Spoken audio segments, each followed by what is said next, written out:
जय श्री कृष्ण दोस्तों। अभी दिवाली का समापन हो गया तो थोड़ा दुख तो हो रहा है कि पटाखे पीछे रह गए इतना फोड़ा फिर भी मन नहीं भरता, क्योंकि उत्सव ही उत्सव है। यानी अगस्त से तो शुरू हो जाता है हमारा पूरा जो बड़े बड़े उत्सव है, गणेश चतुर्थी, जन्माष्टमी, फिर नवरात्रि, मीन्स ये सब आके दीपावली, इतने सारे उत्सव शुरू हो जाते हैं। जैसे ही अगस्त शुरू होता है उत्सवों का त्यौहार शुरू हो जाता है।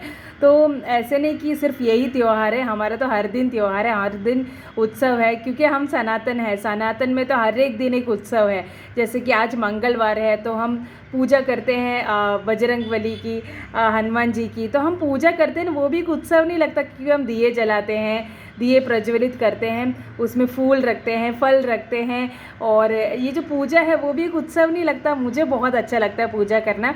और ये जो सुंदरता है ना, ये सिर्फ और सिर्फ आपको सनातन में ही मिलेगा। जय सनातन धर्म, जय श्री कृष्णा।